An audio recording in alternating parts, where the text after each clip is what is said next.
저는 지금도 그날의 충격을 잊지 못합니다. 평생 희생만 하며 살아온 제 인생이 생각지도 못한 진실 앞에서 송두리째 흔들려 버렸다는 사실을, 그리고 그 비밀을 알아낸 순간 저는 웃어야 할지 울어야 할지 알 수 없었습니다. 가슴속 깊은 곳에서 무언가가 무너져 내리는 느낌이었습니다. 마치 오랜 세월 쌓아 올린 탑이 단 한순간에 와르르 무너지는 것처럼요. 엄마, 그냥 편하게 계시면 돼. 딸이 제게 그렇게 말했던 날, 저는 그 말이 사랑이라 믿었습니다. 진심 어린 배려라고 생각했죠. 그런데 그 말 속에 숨어 있던 진짜 속마음을 알고 난 지금, 저는 모든 걸 내려놓고 혼자 살기로 결심했습니다. 이야기를 하기 전에 구독과 좋아요, 알림 설정은 다음 사연을 전해드리는데 큰 힘이 됩니다. 저는 올해 68, 이름은 윤정희입니다. 이름처럼 정직하고 희생적으로 살아왔다고 스스로 믿으며 살았습니다. 어린 시절부터 집안이 어려웠고 결혼 후에도 부유한 적 한 번 없이 살았습니다. 늘 모자란 것 투성이었고 늘 무언가를 포기해야 했던 삶이었습니다. 남편은 말수가 적고 무뚝뚝했지만 가정은 남자가 책임지는 거야라는 말만 믿고 묵묵히 기다렸죠. 하지만 실제로는 제가 식당일, 청소일, 허드렛일 가리지 않고 다 해야 했습니다. 새벽같이 나가 한밤중에 들어오며 손끝이 갈라지고 허리는 늘 구부정했지만 저는 엄마니까, 아내니까라는 말로 스스로를 다독였어요. 그 말이 얼마나 무거운 주문인지도 모른 채 말이죠. 그렇게 쉬는 날 하나 없이 일해 두 남매를 키웠습니다. 아이들 학원비가 밀릴까봐 새벽에 김밥을 말고 주말에는 시장에서 전을 부치며 살았죠.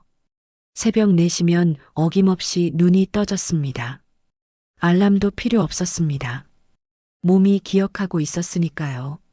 찬물에 쌀을 씻고 김밥 재료를 썰고 단무지를 펴고 달걀을 부치고 시금치를 데쳐 무치는 뒤 그 모든 과정이 기계처럼 반복됐습니다. 손끝이 시려워도 허리가 끊어질 듯 아파도 저는 멈추지 않았습니다. 김밥 한 줄에 1,000원, 하루에 100줄을 말면 10만 원, 그렇게 한 달이면 300만 원. 그 돈으로 아이들 학원비를 내고 교복을 사주고 급식비를 냈습니다. 손에서 기름 냄새가 빠진 적이 없었고 옷에선 늘 김치 국물 냄새가 배어 있었습니다. 한 번은 딸이 초등학교 때 이렇게 말한 적이 있습니다. 엄마, 우리 엄마는 왜 다른 엄마들처럼 안 예뻐? 그 말을 듣는 순간 가슴이 철렁했습니다. 하지만 저는 웃으며 대답했습니다. 엄마가 예쁘면 뭐해? 너 학원 보내야지. 딸은 그 말에 아무 대꾸도 하지 않았습니다. 그저 고개를 돌렸을 뿐이죠. 하지만 저는 개의치 않았어요. 아니, 개의치 않는 척했어요. 사실 마음 한구석은 아팠습니다.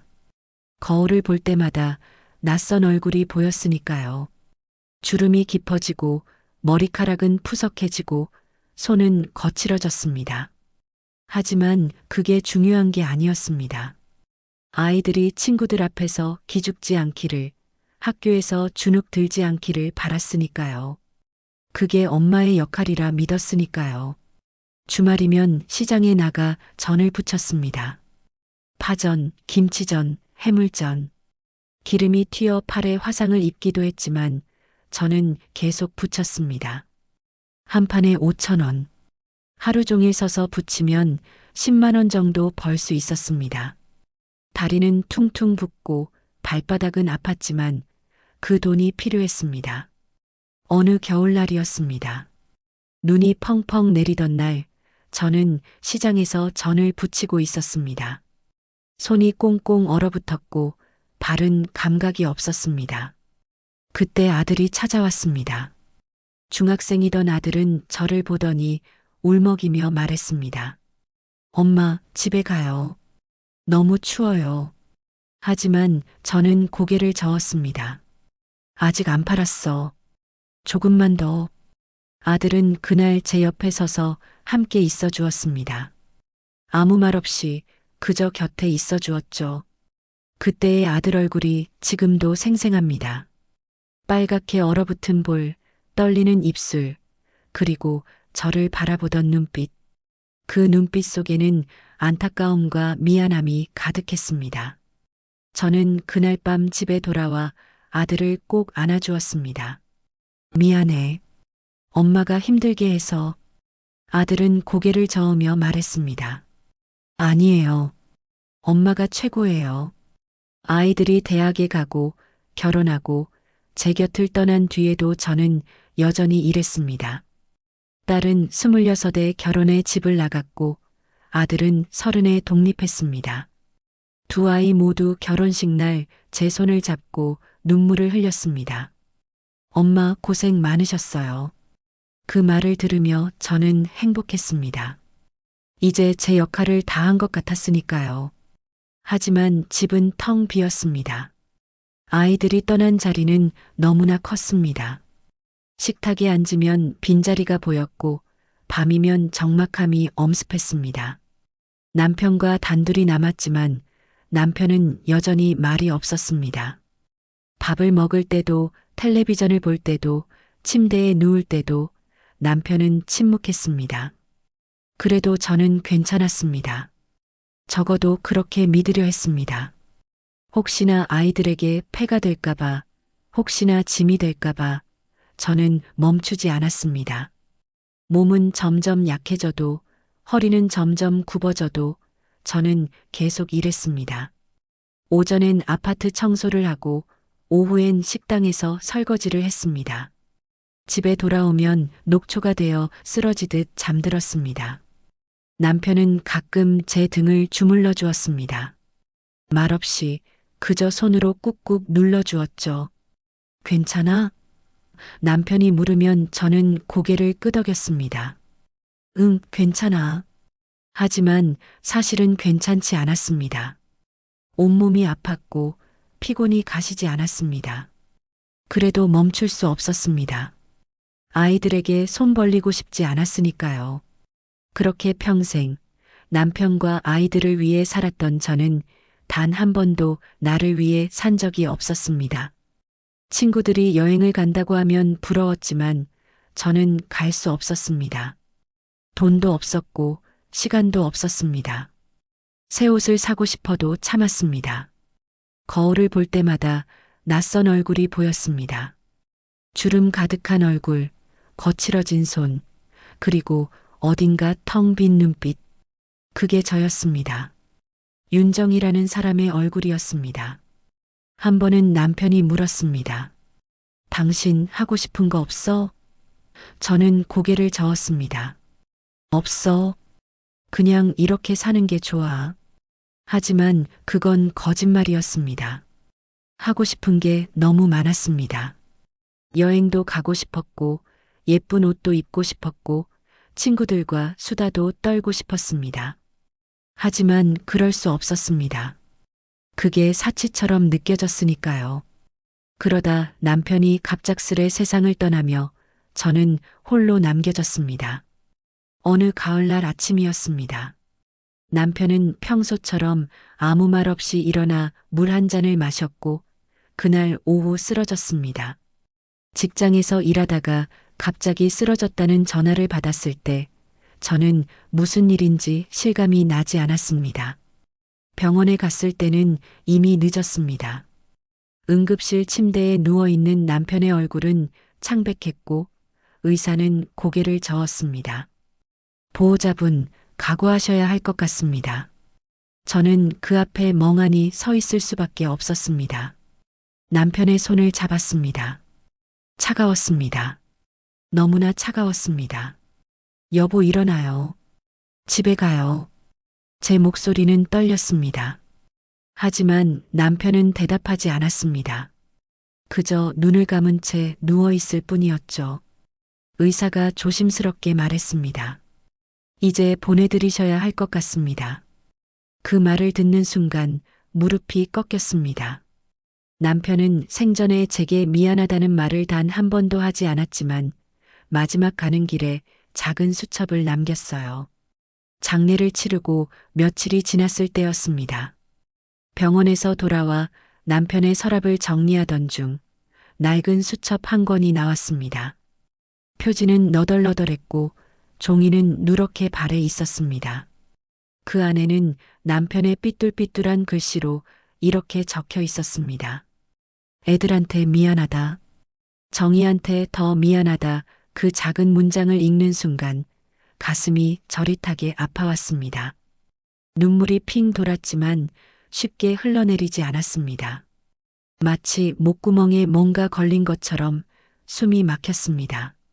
남편은 말이 없던 사람이었지만 그 침묵 속에 이런 마음을 품고 살았던 거군요. 그 후로 저는 그저 조용히 남은 생을 정리하며 살고 있었습니다. 하루하루가 비슷했습니다. 아침에 일어나 창문을 열고 밥을 짓고 빨래를 널고 저녁이 되면 텔레비전을 보다가 잠드는 일상. 아무도 찾지 않는 집에서 혼자 밥을 먹고 혼자 웃고 혼자 울었습니다. 아이들은 가끔 전화를 했지만 대화는 길지 않았습니다. 엄마 잘 지내? 응, 잘 지내. 그게 전부였습니다. 그런데 몇 달 전 딸에게서 전화가 왔습니다. 평소보다 목소리가 밝았습니다. 마치 좋은 일이라도 있는 것처럼요. 엄마, 요즘 어떻게 지내? 저는 대답했습니다. 그냥 그렇지 뭐. 너는? 저도 잘 지내요. 그런데 엄마 얘기 좀 할 게 있어서요. 순간 가슴이 두근거렸습니다. 딸이 먼저 연락을 하는 일이 드물었으니까요. 혹시 무슨 좋은 소식이라도 있나 싶었습니다. 뭔데? 엄마 집 팔까? 너무 갑작스런 말에 저는 당황했어요. 손에 들고 있던 물컵이 흔들렸고 물이 조금 흘렀습니다. 집을 왜? 엄마도 이제 나이 들었잖아요. 혼자 그 큰 집에서 뭐 하세요? 관리도 힘들고. 딸의 목소리는 차분했습니다.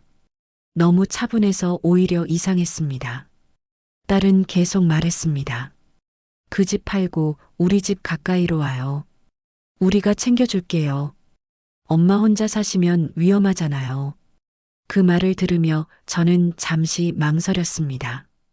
정말 딸이 저를 걱정하는 걸까요? 아니면 다른 이유가 있는 걸까요? 하지만 저는 그 의심을 떨쳐냈습니다. 설마 내 딸이 나쁜 마음을 품었겠어요. 생각해 볼게 제 대답은 흐릿했습니다. 딸은 잠시 침묵하더니 말했습니다. 엄마, 빨리 결정하세요. 요즘 집값도 떨어지고 있어요. 지금 안 팔면 손해예요. 손해라는 단어가 귀에 걸렸습니다. 하지만 저는 아무 말도 하지 않았습니다. 처음엔 감동했습니다. 가슴 한구석이 따뜻해졌습니다. 드디어 아이들이 엄마를 생각해 주는구나. 드디어 제가 필요한 사람이 됐구나. 그런 생각이 들었습니다. 저는 전화를 끊고 한참을 멍하니 앉아 있었습니다. 눈물이 날 것 같았지만 참았습니다. 기쁨과 안도감이 뒤섞인 감정이었습니다. 평생 혼자 버티며 살았는데 이제 아이들이 곁에 있어준다니. 저는 그 말을 믿고 싶었습니다. 남편이 떠나고 나서 저는 너무 외로웠습니다. 밤이면 혼자 누워 천장을 바라보며 눈물을 흘렸습니다. 아무도 없는 집에서 혼자 밥을 먹고 혼자 텔레비전을 보고 혼자 잠드는 일상. 그게 너무 힘들었습니다. 그래서 딸의 말이 더 반가웠는지도 모릅니다. 누군가 저를 필요로 한다는 느낌. 그게 얼마나 간절했는지 모릅니다. 저는 그날 밤 잠을 설쳤습니다. 집을 팔아야 할까요? 딸 곁으로 가야 할까요? 하지만 이 집에는 추억이 너무 많았습니다. 아이들을 키운 집이고 남편과 함께 살았던 집이었습니다. 그런데 그 말은 사실 큰 그림의 일부였습니다. 며칠 뒤 딸이 집으로 찾아왔습니다. 사위도 함께였습니다. 둘은 거실 소파에 나란히 앉아 웃으며 이야기를 꺼냈습니다. 사위가 먼저 말했습니다. 어머님, 요즘 집값 괜찮던데요. 한번 알아보시죠. 저는 고개를 끄덕였습니다. 딸이 옆에서 말을 이었습니다. 엄마, 우리가 부동산도 알아볼게요. 걱정 마세요. 그 말에 저는 안심했습니다. 딸이 이렇게까지 챙겨주다니 감사한 마음이 들었습니다. 하지만 그 다음 말이 문제였습니다. 딸과 사위는 집을 팔아얻는 돈의 사용처를 이미 결정해 놓고 있었습니다. 사위가 조심스럽게 꺼냈습니다. 어머님, 그 돈으로 우리 애들 교육비 좀 마련하면 안 될까요? 요즘 학원비가 너무 비싸서요. 딸이 거들었습니다. 엄마 이름으로 대출도 좀 내고 우리 애들 교육비도 마련하면 다들 윈윈이잖아요. 저는 순간 말을 잃었죠. 귀를 의심했습니다. 방금 뭐라고 했지? 내가 대출을 내. 제 목소리는 떨렸습니다. 엄마 이름으로 해야 이율이 싸지. 엄마 앞으로 할 테니까 걱정 마. 딸의 목소리는 태연했습니다. 마치 당연한 일인 것처럼요.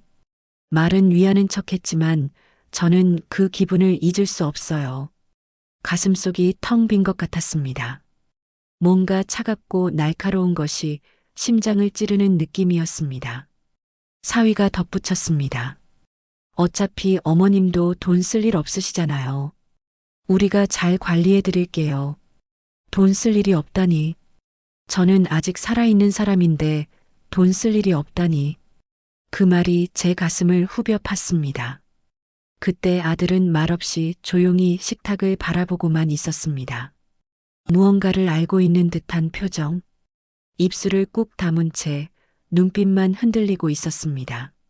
저는 그 표정이 무엇을 의미하는지 알 수 없었지만 뭔가 이상하다는 느낌만은 지울 수 없었습니다.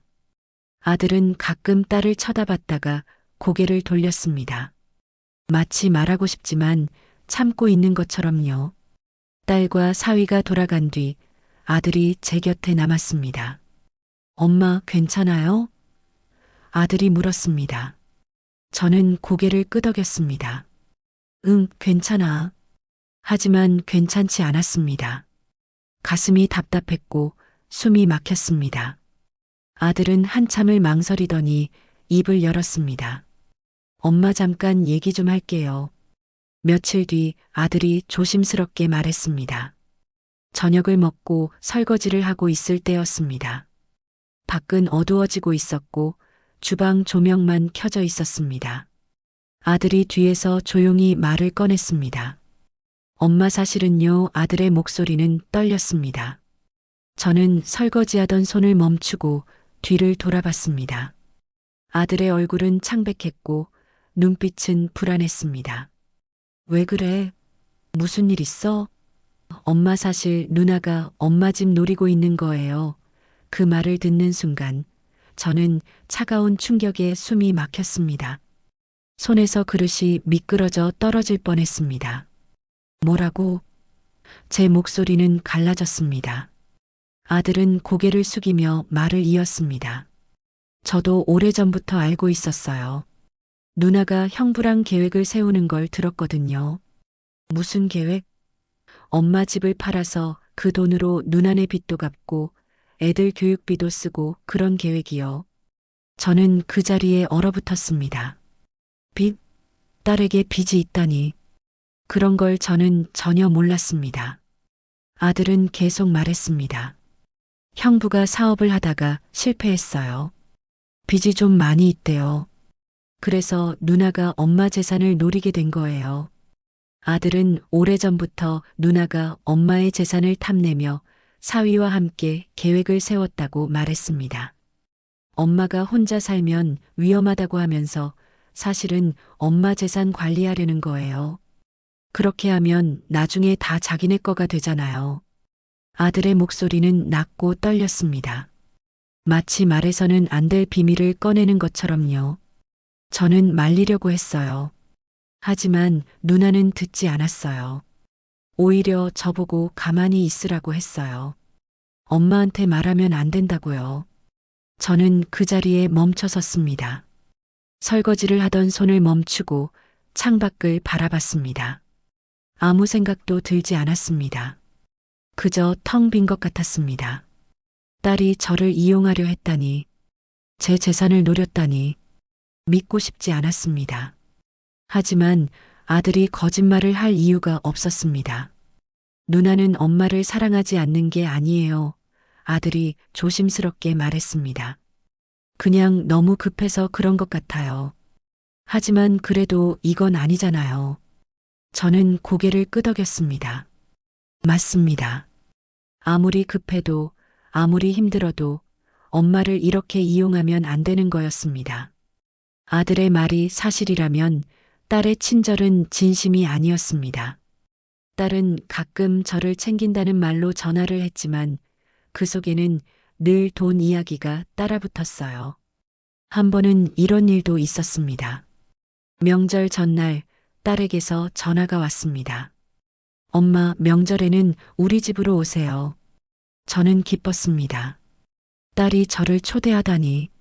그래, 갈게. 하지만 다음 말이 문제였습니다. 그런데 엄마, 명절 용돈 좀 줄 수 있어요? 애들한테 세뱃돈 줘야 하는데 돈이 좀 부족해서요. 저는 순간 말문이 막혔습니다. 초대한 것도 모자라 용돈까지 달라니. 하지만 저는 거절하지 못했습니다. 알았어, 줄게. 딸은 밝은 목소리로 대답했습니다. 고마워요, 엄마. 그럼 명절에 봐요.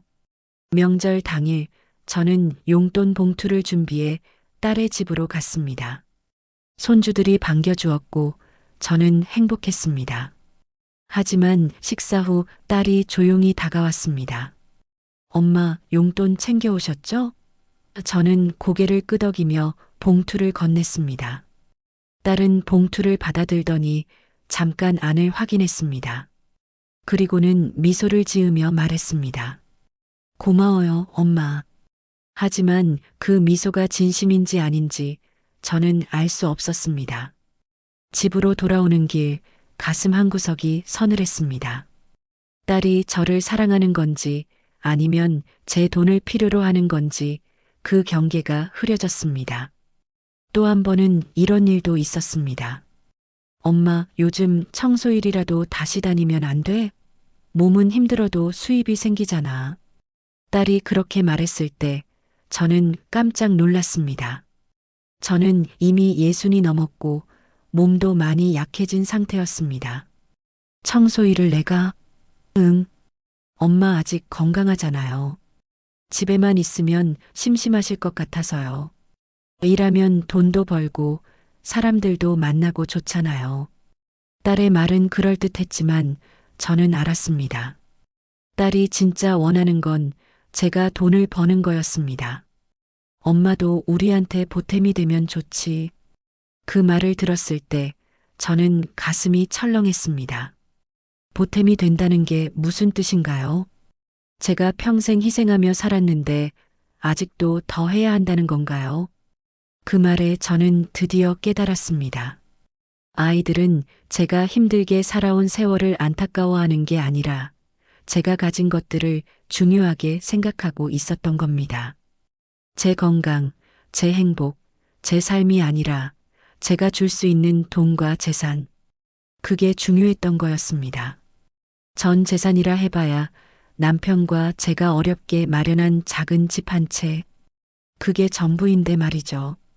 평수도 작고 오래된 빌라지만 그 집은 저희 부부가 평생 모은 결과였습니다. 매달 쪼개 저축하고 아끼고 또 아껴서 마련한 집이었습니다. 남편이 살아있을 때 말했습니다. 이 집만큼은 지키자. 우리 노후를 위해서라도. 저도 고개를 끄덕였습니다. 그래, 이 집은 절대 팔면 안 돼. 하지만 지금 딸은 그 집을 팔라고 하고 있었습니다. 남편과의 약속을 저버리라고 하고 있었습니다. 하지만 이야기는 여기서 끝이 아닙니다. 진짜 충격은 그 다음이었습니다. 어느 날 딸이 엄마 집을 팔도록 도와주겠다며 부동산을 데려갔습니다. 저는 거부할 수 없었습니다. 딸이 너무 강하게 밀어붙였고 저는 아니야라는 말을 차마 하지 못했습니다. 엄마, 빨리 결정하셔야 해요. 이 동네 재개발 들어온대요. 딸은 조급했습니다. 부동산 중개인은 집을 둘러보며 이것저것 물어봤고 저는 멍하니 대답했습니다. 집 평수가 어떻게 되세요? 25평이요. 언제 구입하셨어요? 한 20년 전쯤요.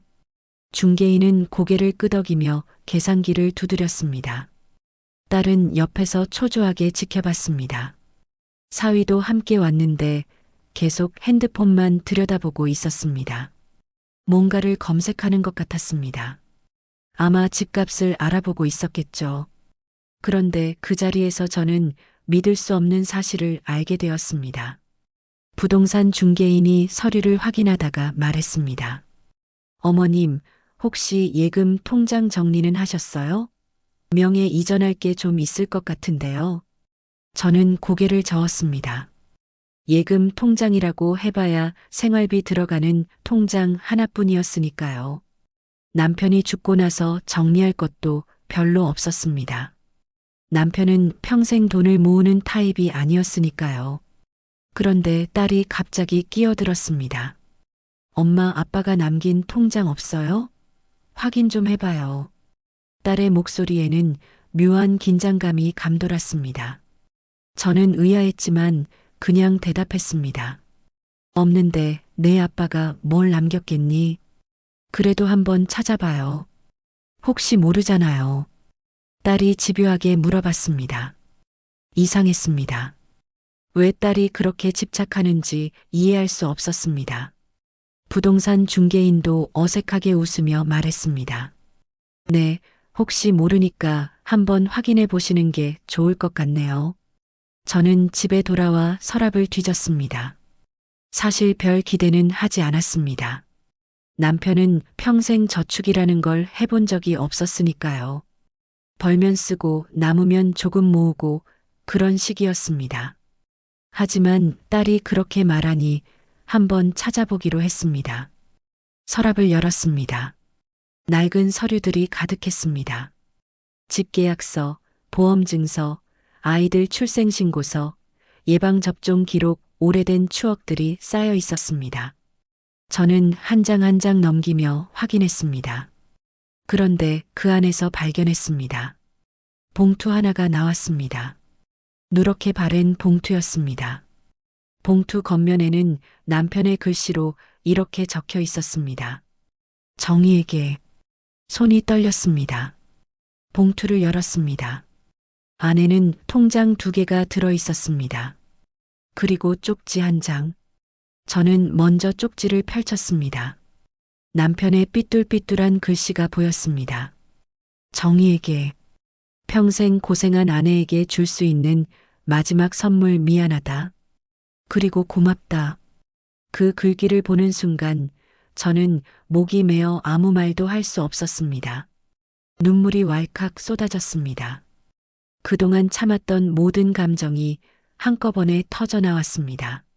남편은 말이 없던 사람이었지만 그 침묵 속에서 저를 생각하고 있었던 겁니다. 저를 위해 조금씩 모아뒀던 겁니다. 통장을 펼쳤습니다. 첫 번째 통장, 제 이름으로 되어 있었습니다. 잔액을 확인하는 손이 떨렸습니다. 5천만 원. 두 번째 통장, 이것도 제 이름이었습니다. 적금 통장이었습니다. 만기가 작년이었습니다. 금액은 3천만 원. 합치면 8천만 원. 저는 믿을 수 없었습니다. 남편이 이렇게 큰 돈을 모았다니. 언제, 어떻게 모은 걸까요? 통장 내역을 확인했습니다. 매달 10만 원씩 입금된 기록이 보였습니다. 10년 넘게 꾸준히 입금되어 있었습니다. 남편은 제가 모르는 사이 꼬박꼬박 돈을 모아두었던 겁니다. 아마 월급에서 조금씩 떼어 저축했을 겁니다. 저에게 말하지 않고 조용히 묵묵히. 그게 남편의 방식이었습니다. 저는 그 자리에 주저앉아 한참을 울었습니다. 남편이 그리웠습니다. 고맙다는 말을 하고 싶었습니다. 미안하다는 말도 하고 싶었습니다. 하지만 남편은 이미 없었습니다. 저는 그저 통장을 꼭 안고 울었습니다. 그리고 깨달았습니다. 딸이 이 통장을 알고 있었구나. 어떻게 알았을까요? 아마 남편이 살아있을 때 무언가 흘린 말이 있었을지도 모릅니다. 아니면 남편의 서류를 뒤져봤을 수도 있습니다. 어쨌든 딸은 알고 있었고, 그래서 집을 팔자고 한 거였습니다. 저는 통장을 들고 딸에게 전화를 걸었습니다. 여보세요? 딸의 목소리가 들렸습니다. 나야. 통장 찾았어. 전화 너머로 잠깐의 침묵이 흘렀습니다. 그리고 딸이 말했습니다. 진짜요? 얼마나 있어요? 그 질문에 저는 가슴이 철렁했습니다. 얼마나 있냐고 묻는 딸. 엄마가 통장을 찾았다는 게 중요한 게 아니라 금액이 중요한 거였습니다. 저는 천천히 대답했습니다. 꽤 있더라. 얼마요? 그건 내가 알아서 할게. 딸의 목소리가 높아졌습니다. 엄마, 그게 무슨 말이에요? 우리가 같이 써야죠. 저는 그 자리에서 딸을 바라봤습니다. 아니, 전화기를 바라봤습니다. 딸의 얼굴이 눈앞에 그려졌습니다. 딸의 얼굴이 굳어 있을 거라고 상상했습니다. 눈빛이 흔들리고 입술이 떨리고 있을 거라고. 엄마, 이건 우리 같이 써야지. 그 말은 제 심장을 찢었습니다. 같이 쓴다는 게 무슨 뜻인가요? 이건 남편이 저에게 남긴 마지막 선물인데 왜 같이 써야 하나요? 며칠 뒤 딸이 직접 집으로 찾아왔습니다. 사위도 함께였습니다. 문을 열자마자 딸이 들어오며 말했습니다. 엄마, 우리 진지하게 얘기 좀 해요. 둘은 거실에 앉더니 본론을 꺼냈습니다. 사위가 먼저 입을 열었습니다. 어머님, 그 돈으로 우리가 사업 좀 할까 해요. 성공하면 어머님도 편하게 모실 수 있고요. 저는 고개를 저었습니다. 안 돼. 왜요? 이러면 다 같이 잘 살 수 있잖아요. 딸이 목소리를 높였습니다. 난 이미 충분히 했어. 이제는 내 인생 살 거야. 엄마 혼자 무슨 인생을 산다고 그래요. 나이가 몇인데. 딸의 목소리는 점점 커졌습니다. 저는 조용히 딸을 바라봤습니다. 나이가 많으면 인생을 살면 안 돼? 난 아직 살아있어. 내 인생을 살고 싶어. 저는 그동안 가족을 위해 희생하며 살았는데 딸은 그런 제 진심보다 돈이 먼저였습니다. 평생을 바쳐 키운 딸이 지금 제 앞에서 돈을 달라고 하고 있었습니다. 아니, 요구하고 있었습니다. 마치 당연한 권리인 것처럼. 엄마, 딸이 소리쳤습니다. 결국 우리가 도와줘야 하잖아요. 나중에 아프면 누가 병원 데려가요? 누가 밥 해줘요? 우리잖아요. 도움? 날 위해서였니? 저는 천천히 말했습니다. 넌 날 걱정한 게 아니라 내 돈을 원했던 거잖아. 내 집을 원했던 거잖아. 그게 뭐가 잘못됐어요? 딸이 맞받아쳤습니다. 어차피 엄마 거 나중에 다 우리 거잖아요. 그 말이 나오는 순간 저는 완전히 얼어붙었습니다. 어차피 다 자기들 거라니. 제가 아직 살아있는데 벌써 제 것을 자기들 거라고 생각하고 있었던 겁니다. 나가. 제 목소리는 차갑고 단호했습니다. 엄마, 나가라고 했어. 지금 당장. 딸은 믿을 수 없다는 표정을 지었습니다. 엄마가 지금 날 쫓아내는 거예요? 응. 쫓아내는 거야. 당분간 얼굴 보기 싫으니까 오지 마. 사위가 조심스럽게 끼어들었습니다. 어머님, 진정하시고 천천히 생각해 보세요. 하지만 저는 이미 결심했습니다. 진정이 필요한 게 아니에요. 난 이미 충분히 생각했어요. 내 인생은 내가 살 거예요. 저는 처음으로 딸에게 맞섰습니다. 평생 한 번도 목소리를 높인 적 없었는데 그날은 달랐습니다. 도움? 날 위해서였니? 아니잖아. 딸은 말을 잃었고 얼굴이 창백해졌습니다. 사위는 옆에서 딸의 팔을 붙잡으며 눈치를 봤습니다. 여보, 우리 일단 나가자. 그 순간 딸은 말을 잃었고 저는 조용히 자리를 떠났습니다. 딸을 뒤로하고 방으로 들어갔습니다. 문을 닫는 순간 온몸에 힘이 풀렸습니다. 무릎이 꺾이며 주저앉았습니다. 그리고 소리 없이 울었습니다. 슬픔도 있었지만 그보다는 후련함이 더 컸습니다. 드디어 말했구나. 드디어 거절했구나. 평생 처음으로 제 의견을 말했구나. 딸과 사위가 떠난 후 집은 다시 조용해졌습니다.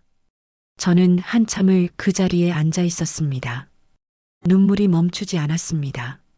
하지만 이상하게도 마음은 가벼웠습니다. 평생 짊어지고 살았던 무거운 짐을 내려놓은 것 같았습니다. 집으로 돌아오니 아들이 조용히 말했습니다. 거실에 혼자 앉아있던 아들이 저를 보더니 천천히 다가왔습니다. 엄마 괜찮으세요? 저는 고개를 끄덕였습니다.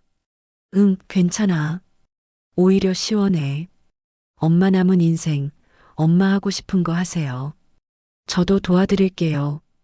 아들의 목소리는 따뜻했습니다. 저는 처음으로 눈물을 흘렸습니다. 슬픔이 아니라 해방감이었습니다. 고마워. 네가 있어서 엄마는 힘이 나. 아들은 제 어깨를 가만히 두드려 주었습니다. 말없이 그저 곁에 있어 주었습니다.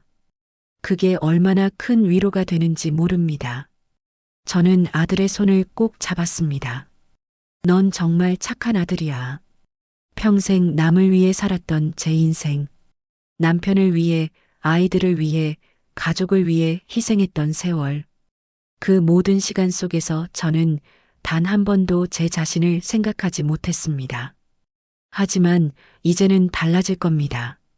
처음으로 제 자신을 위해 살기로 했습니다. 저는 집을 팔지 않았습니다. 딸이 다시 전화를 했지만 받지 않았습니다. 문자가 왔지만 답하지 않았습니다.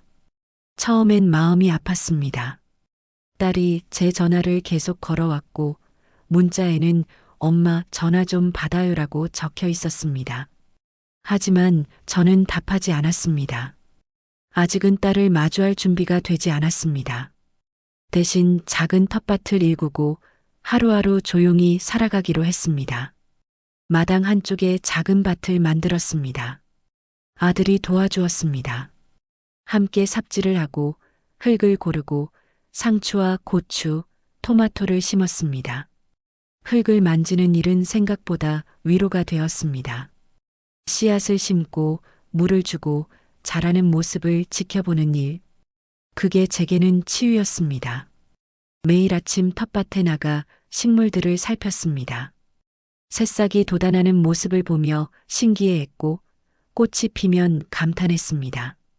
이렇게 작은 것에도 기쁨을 느낄 수 있다는 게 놀라웠습니다. 어느 날 이웃 할머니가 찾아왔습니다. 정희 씨, 요즘 얼굴이 많이 밝아졌네요. 저는 웃으며 대답했습니다. 그런가요? 그럼요. 예전엔 늘 힘들어 보였는데 요즘은 달라 보여요. 그 말을 듣고 저는 거울을 봤습니다. 정말 달라진 것 같았습니다.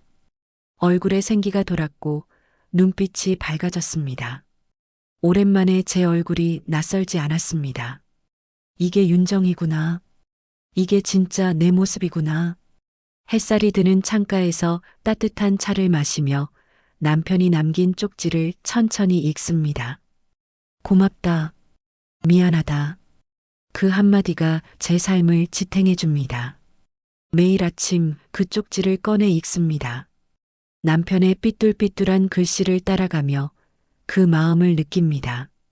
남편은 말이 없던 사람이었지만 그 침묵 속에 사랑이 있었습니다. 가끔 남편이 그립습니다. 함께 차를 마시고 함께 텃밭을 가꾸고 함께 저녁을 먹고 싶습니다. 하지만 남편은 없습니다. 대신 남편이 남긴 사랑이 있습니다. 그 사랑을 안고 저는 살아갑니다. 한 달쯤 지났을 때 딸에게서 편지가 왔습니다. 우편함을 열었을 때 익숙한 글씨체가 보였습니다.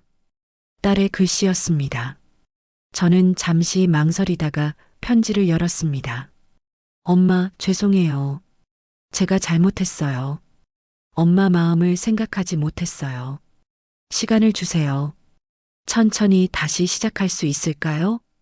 편지를 읽으며 눈물이 났습니다. 딸이 잘못을 인정했습니다. 하지만 저는 아직 답장을 쓰지 않았습니다. 서두르고 싶지 않았습니다. 진심인지 확인하고 싶었습니다. 시간이 필요했습니다. 딸과는 잠시 거리를 두고 살기로 했습니다. 언젠가 진심을 알게 되겠죠. 욕심이 아닌 사랑으로, 계산이 아닌 마음으로 서로를 볼 수 있는 날이 오길 전 기다립니다. 하지만 그게 언제가 될지는 모르겠습니다. 어쩌면 평생 그런 날이 오지 않을지도 모릅니다. 그래도 괜찮습니다. 저는 더 이상 누군가의 인정을 기다리지 않을 겁니다. 딸이 저를 이해하든 안 하든 저는 제 인생을 살 겁니다. 그게 중요합니다. 아들은 가끔 찾아옵니다. 주말이면 와서 함께 밥을 먹고 텃밭일을 도와주고 차를 마시며 이야기를 나눕니다. 엄마, 요즘 어때요? 좋아. 정말 좋아. 다행이에요. 엄마가 행복하니까 저도 기뻐요.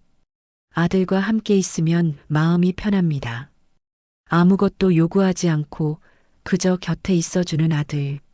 그게 얼마나 고마운지 모릅니다. 저는 아들에게 말했습니다. 너는 정말 착한 아들이야. 엄마가 이렇게 살 수 있는 건 네가 있어서야. 저는 더 이상 희생만 하며 살지 않을 겁니다. 이제는 제 행복을 위해, 제 시간을 위해 살 겁니다. 아침에 일어나 창문을 열고 따뜻한 차를 마시고 텃밭을 가꾸고 책을 읽고 음악을 듣고 그렇게 하루하루를 살아갈 겁니다. 누군가를 위해서가 아니라 저 자신을 위해서요. 최근엔 새로운 취미도 생겼습니다. 도서관에서 빌린 책을 읽는 일입니다. 젊었을 때 읽고 싶었지만 시간이 없어 못 읽었던 책들을 이제야 읽고 있습니다. 소설도 읽고 에세이도 읽고 시집도 읽습니다. 책 속에서 위로를 받고 공감을 얻고 새로운 세상을 만납니다. 어제는 동네 문화센터에 등록했습니다. 서예 수업을 듣기로 했습니다. 붓을 잡고 글씨를 쓰는 일이 재미있을 것 같았습니다. 선생님은 친절했고 같이 수업을 듣는 분들도 좋았습니다. 다들 저처럼 나이 든 분들이었고 각자의 이야기를 가지고 있었습니다. 수업이 끝나고 한 분이 말을 걸었습니다. 처음 오셨어요? 네, 오늘이 첫날이에요. 저도 작년부터 다니고 있어요. 재미있을 거예요. 같이 차라도 한잔 할까요? 저는 고개를 끄덕였습니다. 오랜만에 누군가와 차를 마시는 일이 설레었습니다. 카페에서 차를 마시며 이야기를 나눴습니다. 그분도 저처럼 혼자 사시는 분이었습니다. 아내를 잃고 자식들은 멀리 살고 혼자 지내신다고 했습니다. 처음엔 외로웠어요. 하지만 이제는 괜찮아요. 제 시간을 갖는 게 좋더라고요. 그 말에 저는 공감했습니다. 맞아요. 저도 그래요. 처음엔 힘들었는데 이제는 혼자 있는 시간이 소중해요. 우린 한참을 이야기했습니다. 서로의 인생을, 고민을, 꿈을 나눴습니다. 오랜만에 마음을 열고 이야기하니 기분이 좋았습니다. 집에 돌아오는 길 저는 웃고 있었습니다. 이런 날이 올 줄 몰랐습니다.